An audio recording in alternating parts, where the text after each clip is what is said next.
This is Mountaintop History, a podcast produced by the Thomas Jefferson Foundation at Monticello. Mountaintop History brings forward meaningful stories from this historic home and plantation, from the past and from the present. I'm Allison Kiernan. Thanks for listening. We hope you'll learn something new. On the second floor of Monticello, in a sunny southeast corner, is the bedroom slept in by Martha Jefferson Randolph, the oldest daughter of Thomas Jefferson. The space is dominated by a freestanding four-poster bed adorned with red toile fabric, an 18th century highboy, marble-top dresser, and alcove bed space cleverly converted into a closet also attract visitors' attention. On behind-the-scenes tours at Monticello, guides will use this space often to discuss Martha Randolph's complex role as a Monticello hostess, daughter, wife, and mother. The space illuminates a brilliant woman living within the social confines of the early national period, while also living a lifestyle dependent on the system of slavery. But today, on Mountaintop History, we're going to highlight a part of her story that people often miss. Sitting atop a marble-top dresser, peeping out of a small box, sits a small fabric cockade in concentric circles of red, white, and blue. A cockade is a small, usually circular piece of pleated fabric or ribbon and was a fashion item typically worn by men in the 17th and 18th centuries to decorate hats. Cockades were also, however, a way to make political statements, display military rank, or show allegiance. This was a practice particularly popular in Europe, where Martha Randolph lived with her father in France from 1784 to 1789. Thomas Jefferson himself, then serving as U.S. Minister to France, recorded purchasing an orange cockade, for example, as a sign of respect to the House of Orange on a trip to The Hague in 1788. But while wearing an orange cockade for Jefferson was simply a matter of diplomacy, in France, these little pleats of fabric were becoming instilled with drama and could possibly be a daring or even dangerous thing to wear. As tensions slowly mounted to overthrow the monarchy, cockades became a way to identify people who were supporters or non-supporters of the French Revolution, with the revolutionaries donning the tricolor red, white, and blue, and royalists sporting the ivory. While it is unknown if Thomas Jefferson ever wore a tricolor cockade in symbolic solidarity with his friends like Lafayette, his 17-year-old daughter is another story. According to a book written by Martha Randolph's great-granddaughter, Sarah Randolph, a faded cockade was discovered along with other mementos of Randolph's teenage years by Martha Randolph's daughters towards the end of her life.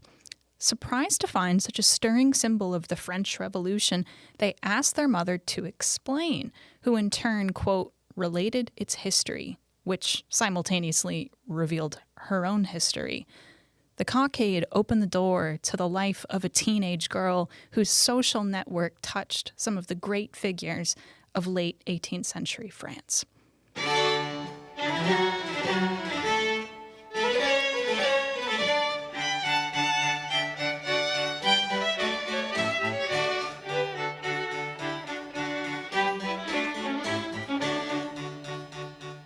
In 1789, Martha Jefferson was just 17 years old and affectionately called Jeffy by her friends. Surviving locks of her hair show she had rich brunette hair.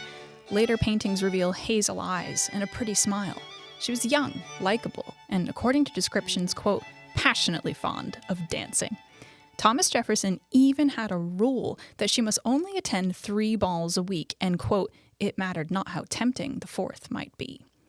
Sarah Randolph describes her great-grandmother as a full participant in what she called the, quote, whirl of fascinating society, brushing shoulders with women like Madame de Staël, the celebrated lady of letters, and Georgiana Cavendish, the famous beauty and ancestor of Princess Diana.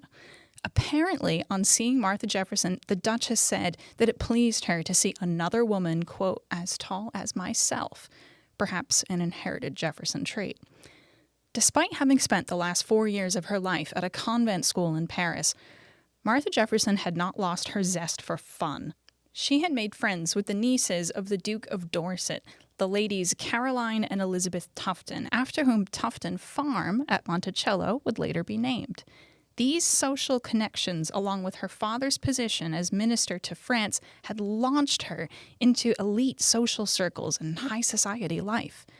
Letters exchanged between these girls describe walks in the Champs-Élysées, dinners, parties, and candlelit balls. Lady Elizabeth wrote to Martha, quote, "In the course of years, our letters will make quite an history.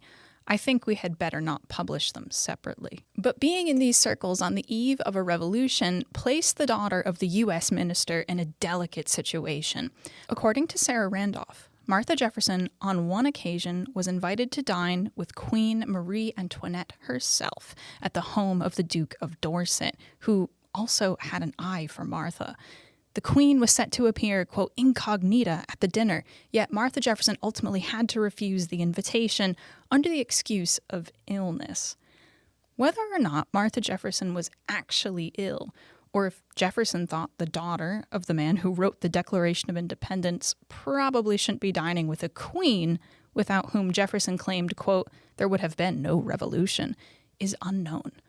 But it does show that as the daughter of the minister from the United States, her social outings, how she presented herself, the company she kept, could be diplomatically significant. Declining this invitation may have also been a way to protect his daughter from any further advances by the Duke of Dorset, a known womanizer, not to mention a member of the English aristocracy, something the United States had just thrown off. Perhaps turning down this invitation was for the best. The timing may have also been significant. According to Sarah Randolph, it was around the same time when Martha, quote, was at a party in the country near Paris, just after the French officers had assumed the tricolor cockade. There were a number present, and they proposed to transfer the cockades to the ladies, who accepted them at once and pinned them on their dresses. While this story is perhaps charming, actually, by choosing to wear the cockade, this was a way for a woman to express a political opinion, saying they were a supporter of the French Revolution. It was an act that, while subtle, also made a powerful statement and gave Martha Randolph an opportunity of expressing a political opinion in more of an open way than she would likely have experienced at any other point in her life. Despite just being a teenager, Martha Jefferson was at the center of a world of politics, gossip, and revolution.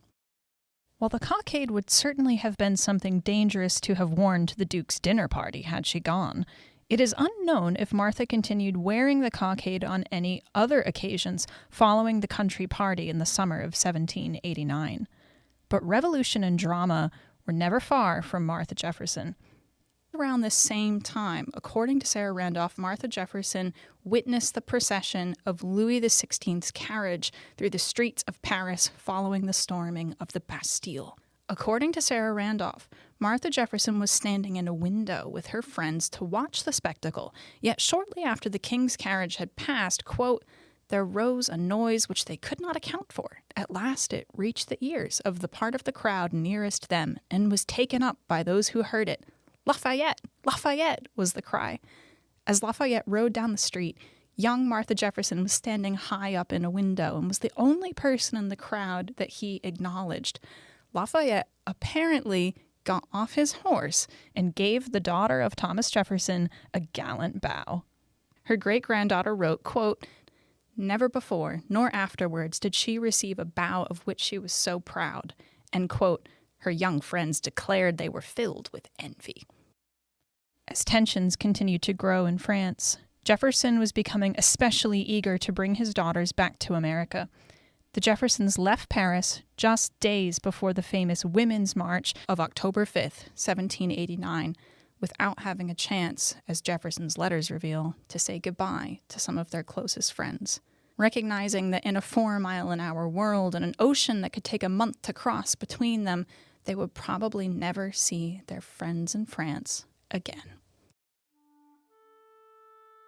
Almost 40 years later, Martha Jefferson, now Martha Jefferson Randolph, was in her 50s and the mother of 11 children.